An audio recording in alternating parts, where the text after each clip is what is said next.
in year number 4. It's a Yank on the Footy with Craig Wessels. Let's all sit back and enjoy a chat about the greatest game on the face of the earth. Thanks for tuning in, everybody.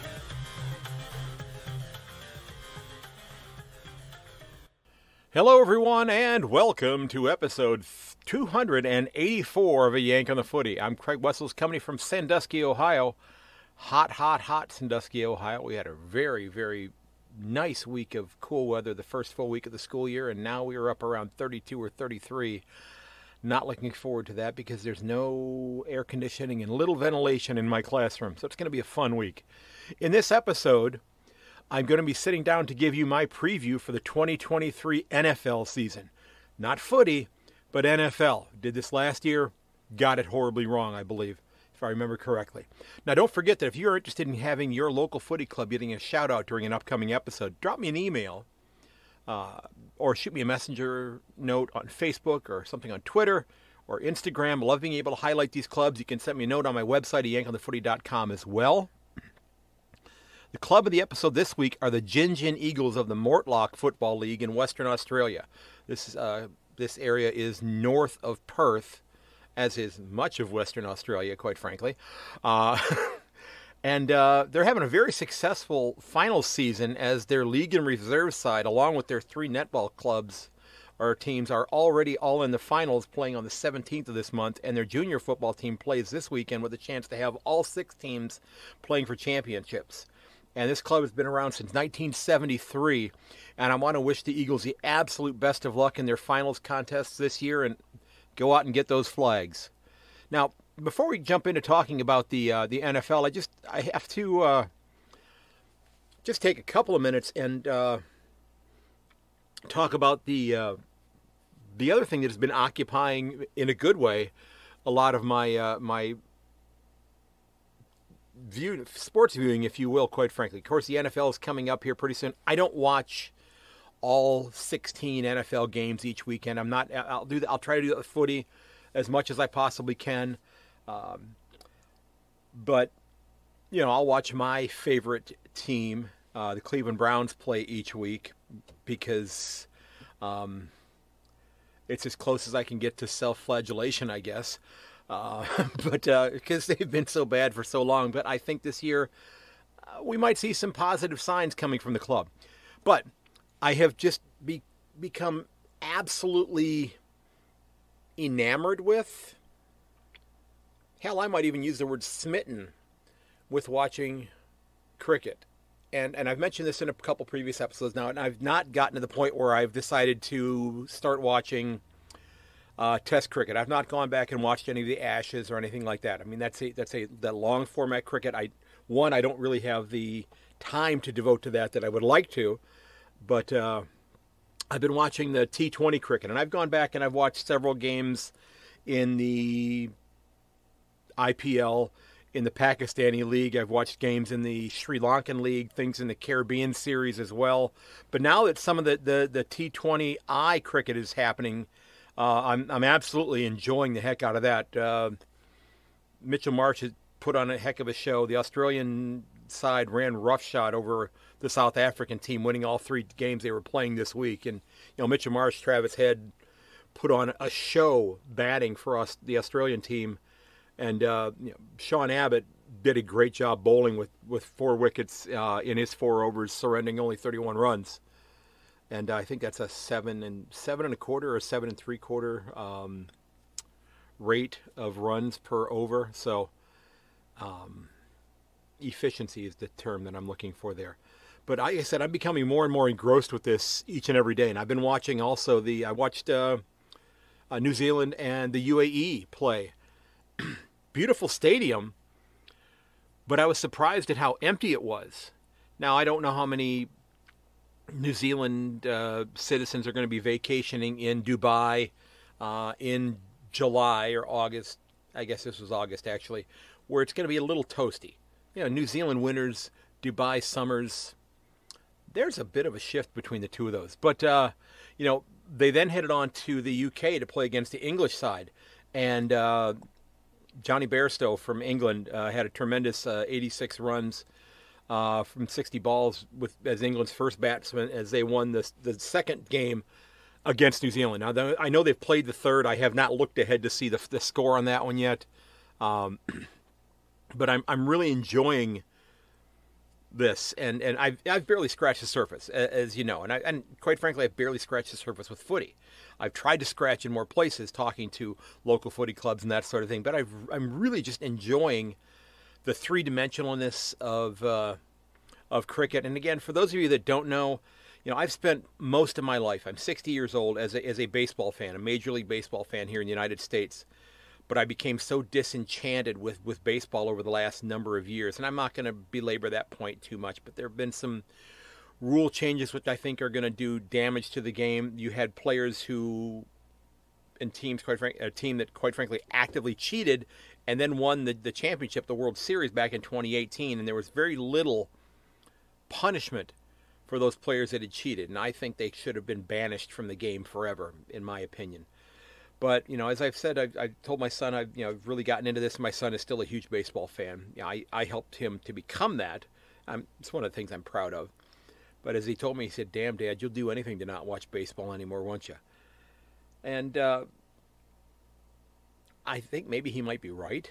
But I'm truly enjoying this. But don't be surprised if you don't start seeing a sprinkling of some additional cricket content into the podcast as we progress into cricket season and beyond.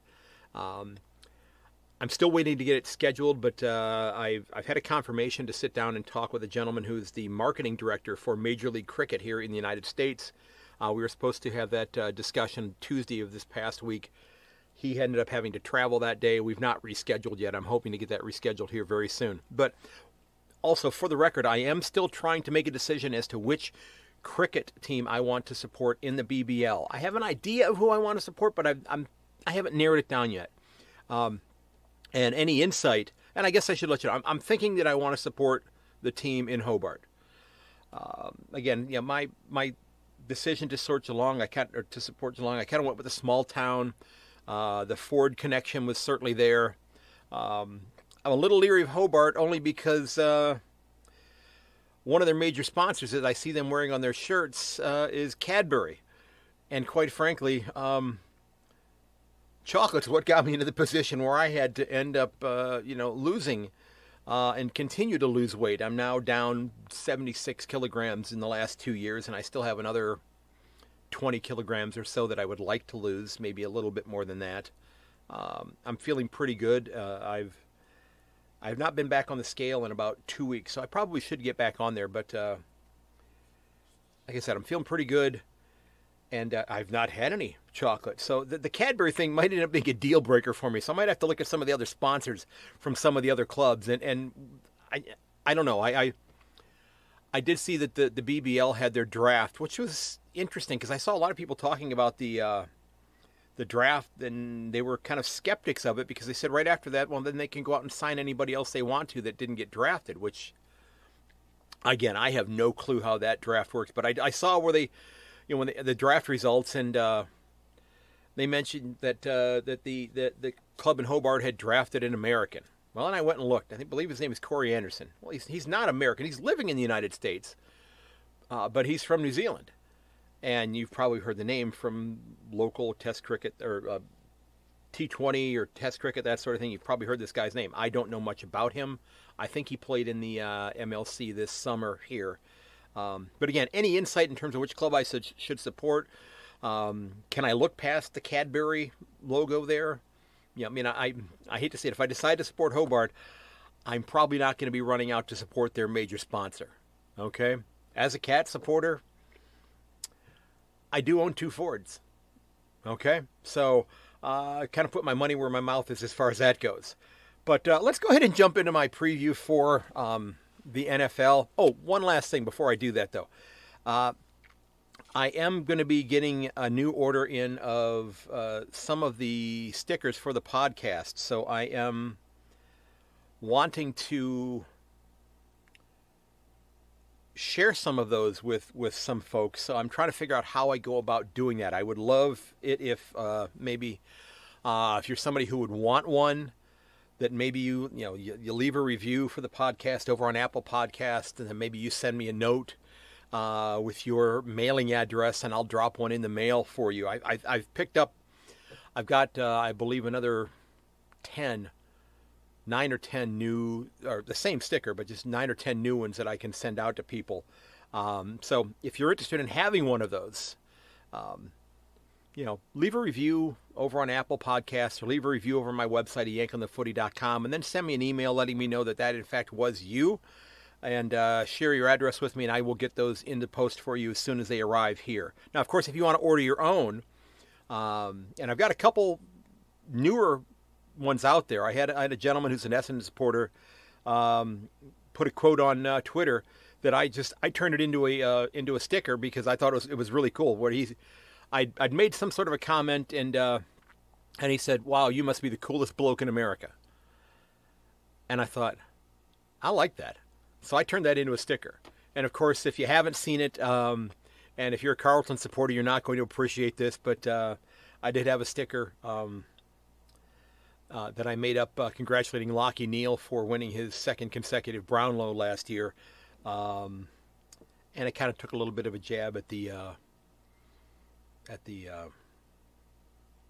folks making the decision to allow Patrick Cripps to play at the end of the season rather than getting suspended, the tribunal, with that one. So if you're a Brisbane supporter, or you're somebody that just likes to hate on Carlton, you might like that one as well. So, you can also get these things as like a T-shirt if you choose to do so. You want to support the podcast that way, you can certainly do that. You can also click on that Buy Me a Coffee button over there in the bottom left-hand corner of my website at yankonthefooty.com. There's a link to it on my Twitter page at yank_on. So if you want to help out the show, that'd be absolutely fantastic. Helps keep the lights on. Some of that may be getting used in my plan to make the trip to Australia next footy season. And if you've got any pull with AFL House and you can get the fixture out for the 2024 season, if you get that out soon, I can start looking at flights a little bit more closely. I've been eyeballing some in the time frame where I think I'm probably going to be there, and the prices have actually dropped a little bit. So you also have to let me know what you think about the different airlines. I've been looking at Qantas. I've heard other things. I've looked at like New Zealand Air also. I think it's American Airline or United that also flies into Melbourne as well. But I've got a little bit of time to think about that. But again, I'm hoping to spend 3.5, maybe 4 weeks in Australia next footy season. I want to see as much footy as I possibly can at the local level. I want to meet up hopefully with some of these local clubs that I've spoken with or had the chance to talk with during the course of the podcast. Get to as many games as I possibly can. Am I going to get out of the state of Victoria? I'm hoping so, and that's not a shot on Victoria. I'm just hoping that I can see as much as I possibly can in the time that I'm there. That's what my hope is. Okay, so let's go ahead and jump into my preview and my predictions for the 2023 NFL season. And there's a number of folks. If you go back to like episodes 242, 243, 44, 45, 249, and then 251. Those are all episodes that I did with trying to promote the AFL to NFL fans, but it could work in the inverse. And many of those folks, 251 was an interview with Darren Bennett, longtime Essendon goal kicker, longtime San Diego Chargers punter as well. I spoke with Thomas McMillan from the Any Given Sunday podcast. I talked with a couple of Americans who are big footy fans. Dave Evans Smith, who's part of the Browns backers in the Melbourne area as well. Daz from the NFL Down Under podcast and the Daz Talks Footy show as well. Adam Schultz from Fan Nation. All talking about why Americans would love the AFL, but these are folks that love the NFL as well. So let's go ahead and we're going to go by division. So if you're an NFL fan, you kind of know how this works. There are two conferences, the American Football Conference and the National Football Conference. You have 4 teams in each of those divisions. They play each other twice, so there's 6 of their now 17 games. And each team then will play 2 other divisions, rotating throughout the course of the years, and then a couple of other games based upon where they finished up last year. So I'm going to go ahead and start with the NFC, okay? And we're going to start in the NFC East. And the The NFC East I have again this year, I have Philadelphia finishing at the top there with a record of 14-3. I have the New York Giants finishing at 12-5. And I should mention, let me stop here real quickly. I went through a game-by-game simulator. And I went through each of the matchups week by week, all through the season, okay, to come up with the 17-game results for each club or each team. And, I didn't look at the standings of the clubs as I was going along. I was kind of looking, at who I thought was going to win each game each week. What kind of trends am I seeing? That sort of thing. So, Philadelphia finishing 14-3 in first place. The New York Giants finishing in second place at 12-5. I have the Dallas Cowboys slumping a little bit, finishing at 6-11 this year. And Cowboys fans, I know you're pissed off at me right now for saying that. And then I've got the Washington Commanders, who are now out from under the control of that slime bucket owner, Daniel Snyder. Just a real sleazebag. I've got the the Commanders. I'm old, remember. I have the Commanders finishing at 3 wins and 14 losses. And then we move to the NFC North. And this is interesting because we're starting to I see a shift happening with the NFC North, okay? I've got Detroit. Yes, the Detroit Lions, who just like the Browns have never been to the Super Bowl. And they've won an NFL championship much further back than the Browns did. The Browns have at least won an NFL championship in my lifetime, 1964. I was in diapers. Again, I hope I'm not back in diapers when they win it again. So I've got Detroit winning the NFC North with a record of 13-4. I have the Chicago Bears bouncing back and starting to make a bit of an ascendancy. I think Justin Fields is going to have a tremendous year this year. I think he takes that big leap forward in year 3. I've got them finishing at 11-6. I have the Minnesota Vikings taking just a slight step back, finishing with a record of 8-9. And quite frankly, and my wife's cousin Amina, who lives in Switzerland, is not going to like this, but I've got the Green Bay Packers just basically falling off of a cliff and finishing the year at 3-14. No Aaron Rodgers, no Aaron Magic at Lambeau. Okay, I think Jordan Love will end up being an okay quarterback, but he's not Aaron Rodgers quite yet. I could be completely wrong about this, folks, all right? But, you saw how I did with my AFL predictions this year. Remember, I didn't even have Collingwood finishing in the top 8. I also didn't have Fremantle there, even though they made it last year. So got that one, of course, and I did not have the Giants in. Then we go to the NFC West. The NFC West, and I have the San Francisco 49ers finishing at 14-3 to win the NFC West. I've got Seattle finishing at 8-9. The Arizona Cardinals, which, by the way, for those of you that don't know, the cardinal is the state bird of the state that I live in here in Ohio. Cardinals don't generally migrate to Arizona, I don't believe. I think they head south, but I don't think they head southwest. So I've got Arizona finishing at 3-14. And then I have the Los Angeles Rams, who won the Super Bowl just a few years ago, locking up the top spot in the 2024 NFL draft, finishing with only 1 win and 16 losses. Now, I'm probably wrong on that, but again, like I said, I went through and I tipped each game, kind of like the squiggle thing that we all use.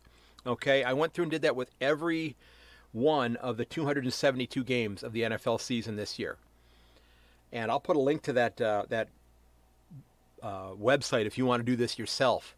Okay, and then we have the NFC South. And, I think you could make an argument, and it might be a valid argument, that the NFC South, along with the AFC South, might actually be the 2 weakest divisions in the NFL. I think New Orleans, no Drew Brees. I think New Orleans is going to win this one. I have them finishing with a record of 15 wins and 2 losses, and that's partly because of the other 3 teams in their division. So they've got a shot at winning 6 games right there in their division. I have the Atlanta Falcons dropping back a little bit, though, finishing at 6 wins and 11 losses. I also have Tampa Bay finishing at 6 wins and 11 losses. And the Carolina Panthers finishing at 4 wins and 13 losses with their rookie quarterback, their number 1 pick, the quarterback out of Alabama. So then let's go over to the AFC East now. We're back in the American Football Conference. And I have the Buffalo Bills winning the AFC East with a record of 15-2. And then the New York Jets with Aaron Rodgers now at the helm. Very solid defense, finishing with a record of 12 wins and 5 losses. Then the Miami Dolphins finishing at 10 wins and 7 losses. And the New England Patriots bringing up the rear, Bill Belichick's team bringing up the rear with a record of 5 wins and 12 losses. And then we head to the AFC North. And I think you could make an argument that the AFC North might just be the toughest division in the NFL. I really think that that's the case, okay? And as much as it pains me to say this, because I respect the Pittsburgh Steelers organization. I really do. I have the Pittsburgh Steelers winning this division. Cincinnati's won it the last couple of years. I've got the Steelers winning this one with a record of 13-4. I have Cincinnati and Cleveland both finishing up the year with a record of 12-5. And then I have the Baltimore Ravens finishing up the season with a record of 8 wins and 9 losses. Okay, 8 wins and 9 losses there. So, again, your last place team in that division has 8 wins, 1 game below level. So, I just think it's the toughest division in the league. We then head out to the AFC West, and Kansas City back up at top again with Patrick Mahomes with a record of 15-2. I don't think we're going to see his brother around the stadium much right now. I think he got himself in a little bit of trouble. The Los Angeles Chargers. My first NFL game that I saw was in 1970 in San Diego. It was the San Diego Chargers and the Kansas City Chiefs. The Los Angeles Chargers finishing with a record of 12-5. So even though they are the tenants of the stadium owned by the Rams owner, I think they're going to have a significantly better season. And we'll see if Rams fans start showing up to watch the Chargers play, because the Chargers generally don't draw very big crowds at home or at the stadium that they play at. I'm going to still argue that their home is in San Diego. I have the Las Vegas Raiders finishing with a record of 4 wins and 13 losses. And then the Denver Broncos under Sean Payton, the former Saints coach, finishing with a record of 3 wins and 14 losses. And then we head to the AFC South. And this is where we have the club that has scuffled for many years, although they did come back this last year and have a really good season. They had a great season. I got Jacksonville actually finishing with a record of 15-2. So I actually have 4 teams this year finishing with only 2 losses. I doubt that they're actually going to end up with numbers quite that good, but just from the simulations that I went through, I just thought that would be, that's likely what's going to end up happening. I have Tennessee, the Titans, finishing with a record of 6 wins and 11 losses. Then the Houston Texans with C.J. Stroud, the Ohio State quarterback, leading the way there with 4 wins and 13 losses. And the Indianapolis Colts, who are just kind of scuffling right now, I have them finishing with a record of 2 wins and 15 losses. So there's my predictions for the season. Okay? Now, I think that Dan Campbell, the head coach of the Detroit Tigers, is going to be the NFL Coach of the Year. I just think the Lions, oh my. Little Wizard of Oz reference there for you. For those of you who don't know baseball at all, there's also a team called the Detroit Tigers, the baseball team there. So I call them, we have the Tigers and the Lions there. No Bears in Detroit, however. Dan Campbell of the Detroit Lions, I have him winning the Coach of the Year. I just think that club is ready to really start making a press forward. I think they'll go as far as Jared Goff will take them, the quarterback, and we'll see what happens with that then. I think, of course, if you follow the NFL at all, Damar Hamlin, who collapsed on the field last year, the Buffalo Bills safety, had to be revived, CPR compressions, things like that, spent time in the hospital. He's back playing this year. The NFL does something each year with what they call the Comeback Player of the Year. If he comes back and plays this year and stays healthy all year and does not get injured, I think we can go ahead and say he's going to win that. Okay? I think he's going to win that. I think it's a foregone conclusion that he's going to take that award, and I wish him all the best. Now, I do think that somebody who I'm really looking forward to seeing actually rebound a little bit. He used to be the Browns quarterback, and again, I'm a Browns fan. I think Baker Mayfield's going to have a heck of a year with Tampa. He's kind of settled in there. They haven't brought in anybody as a high draft pick, I mean, he was the number one pick in the draft back in 2018, I believe, 2017, something like that, with the Browns. I just think Mayfield is got a lot of talent. He's got a great pair of wide receivers down there in Mike Evans and Chris Godwin. I'm just looking forward to seeing what happens with them. I don't think they're going to win a lot of games, but I think he's going to play pretty well. So let's get to the playoffs then. Remember the team that finishes with the best record gets the bye. They get a week off. So one team in each conference gets a bye week. So Kansas City has the first week of the playoffs off, as does New Orleans for finishing with the best record. Okay? So the first 3 games of the AFC, I have Pittsburgh defeating the New York Jets.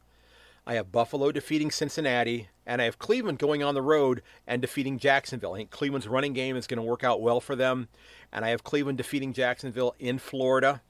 And then on the NFC side, I've got the Detroit Lions defeating the New York Giants. I've got San Francisco 49ers defeating the Chicago Bears, and the Philadelphia Eagles defeating the Seattle Seahawks. All right, so that's the wild card round. And then we get to the divisional round. So now we're down to our final 8 teams, kind of like where we are in the AFL. And on the AFC side, I have the Buffalo Bills defeating the Pittsburgh Steelers, and I have the Kansas City Chiefs, as much as it pains me to say it, defeating my Cleveland Browns. I would love to say yeah, I'm going to have the Browns go into the Super Bowl this year, and trust me, I would be ecstatic if that was the case. I don't know. I won't be shocked if it happens. I'll be thrilled. But there are so many good teams in the AFC. I just don't know if they can get over that hump this first year. It may take them another year of growth with Deshaun Watson. So I've got Kansas City defeating the Cleveland Browns. And then on the NFC side, I've got San Francisco defeating Philadelphia. And then I have Detroit defeating New Orleans. So Detroit heading down to New Orleans and getting a road win against the Saints at the Mercedes-Benz Dome. And then we get to the conference championship games. And I have Kansas City defeating Buffalo in Kansas City. And I have San Francisco in, they don't play in San Francisco, they play outside of San Francisco. I have San Francisco beating the Detroit Lions. So that means we have Kansas City and San Francisco in the Super Bowl. And my hope is that San Francisco actually has a healthy quarterback in their final game of the year. Remember, for those of you who follow the game, they ran out of quarterbacks. Their starting quarterback, who was the last player picked in the draft last year by the name of Brock Purdy out of Iowa State, he tore a ligament in his elbow, in his throwing arm, during the game last year with Philadelphia. And literally, their other quarterback had a concussion. He was not allowed to come back into the game. So all this kid could do was to take a snap from the center. They would hike the ball to him, and he could hand it off to people. He could not throw the football. So for basically half the game, the Eagles knew that the 49ers could do nothing but run the football. So they could put as many people up as they wanted at the line of scrimmage to try to stop the run, and they did. So I think a healthy 49ers team is going to get over on them, or is going to get past them this year and beat them in the divisional round. And I have San Francisco beating the Kansas City Chiefs to win Super Bowl. I think it's 58 this year. I don't know where it's being played, but I have them winning Super Bowl 58. Now, I'm not a 49ers fan at all. I'm not a Chiefs fan. But I just think that this is a really talented club, and I think if Brock Purdy comes back healthy, I think this is a club that could win it. Again, I won't be shocked if any of the teams that I have tipped to play the playoffs win the Super Bowl. None of them would surprise me. Okay, I guess the Browns, the Lions might surprise me a little bit. The Jets, because the Jets have been so bad for so long as well. But I think that Robert Saleh is a great head coach, I think, for them as well. So there are my predictions for the 2023 NFL season. It gets started this weekend, actually in just a couple of days on Thursday night. I believe the Lions play the Chiefs on Thursday night in Kansas City. So looking forward to seeing that. Remember, folks, you can find everything related to my podcast over at my website at yankonthefooty.com. Get on the mailing list. I've had a few new people subscribe here recently. If you want to leave a review, you can do that on my website. You can leave it out on Apple Podcasts as well. Like I said, first 8 or 10 people that do that and then send me their contact information on an email at yankonthefooty@gmail.com, or they send me a message on my website as well. You can do that there as well. I'll get a sticker for the podcast out to you. If you want to help out the podcast and get some other gear there, you can certainly do that over at my store page. There's a link to that up on the top of my website. If you want to help out the podcast, you can click on that Buy Me a Coffee button as well. If you got an idea for a guest, remember, I'm going to be starting up here pretty soon on the most memorable game episodes. I'm looking forward to doing those here pretty soon. So if you are somebody who has a memorable game, reach out. I'd love to talk to you. By the first week or so of November, my announcing gigs will have pretty much dried up for the year. So I have more of my evenings free to sit down and do interviews with folks, to talk about footy, to talk a little bit about cricket as well. Because, like I said, I've become a little smitten with the game. So love to chat with you about that. And again, like I said, get on the mailing list. I'd love to hear from you. Ladies and gents, look out for one another. Check up on your friends and family. Reach out to them. Tell them you love them. I had the honor of doing a moment of silence at our first football game this past weekend. Had a gentleman who coached at our school. Passed away at the age of 88 back in June. And he designed like the athletics jacket that if a student athlete at our school earns a varsity letter, they're able to wear one of these jackets. And he designed these jackets, and I didn't realize that. He passed away, like I said, at the age of 88. He played college football here in the United States as well. So I paid tribute to him. But then also, about 3 weeks ago, we had a young man who I had as a student that passed away at the age of 41 unexpectedly. And I don't want to say definitively what happened, but I think I have a bit of an idea. And unfortunately, in today's society, the way things are going on, something unfortunately unseemly happened that might have been there was no malice, there was no intent on this young man's part, but I believe that something might have been consumed that met his demise. But he happened to be the grandson of the other gentleman that we did the moment of silence for. And the grandfather was 88, the grandson was 41, and this young man was the leader, one of the leaders on our team when we won a state championship back in November of 1999. And he was the best high school football player I have ever seen play in person. And it was my privilege to be able to be involved with him. I had him as a student. I got to tell his mom was very pleased with the announcement that I made to the stadium. I'm going to get her a paper copy of it tomorrow. I'll print it out for one of her friends that teaches at my building. But I told her a story. I told him when I had him as a student one day, I had him as a 10th grader, so out of the 12 grades, and he fell asleep in class.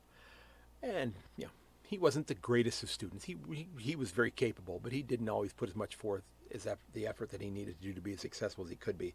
He dozed off in class one day, and he fell asleep during 4th period. And he woke up during 6th period. So 5th period, I had lunch, so there was nobody in my room. He fell asleep in my room. I knew he had lunch in study hall that period. I didn't wake him up. He woke up during 6th period, the next class to come in, and he looked around the room, and he's like, these kids aren't in my class. And I said, yeah, you're right. So he asked me, when he wakes up and gets himself, gets the sleep out of his eyes, if you will, and he says, can you write me a pass so I can go to my next class? And I told him, nah, you go ahead and tell them what happened, but tell him I'll talk to him later. And I sent him on his way. And this was a very solidly built young man. He was like 6'2" and weighed about 230 pounds. And again, he was 41 years old. I saw him last football season at one of our games, and he looked like he could still go out and carry the football for 100 yards during the course of a game just last year, even though he'd been out of high school for over 20 years. He played a little college football as well. But John, you will be missed. You're a wonderful kid. And you left this school district with some great memories. So, ladies and gentlemen, I appreciate the kind words and the support as always. And as always, may your dribble kick never hit the post. I will catch you later.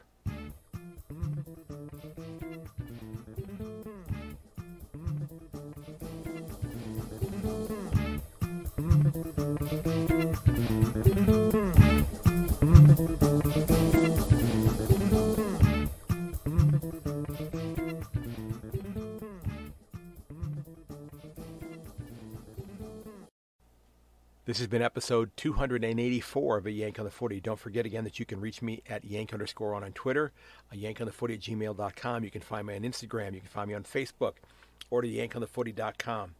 Folks, thanks for listening. I do hope you'll share the episode with your friends and family, especially this one. If you know people who are NFL fans, or maybe want to come in and talk about cricket sometime in the near future, share this one with them so they can tell me where I'm so full of beans that you should make a burrito out of this episode. Okay? Because maybe I'm completely wrong. Like I said, I got Collingwood just a little bit wrong this year because I didn't have them playing finals. I didn't think they were going to win all those close games. And they said, well, it's fine. We'll just go win by wider margins. Take it easy, folks. Goodbye.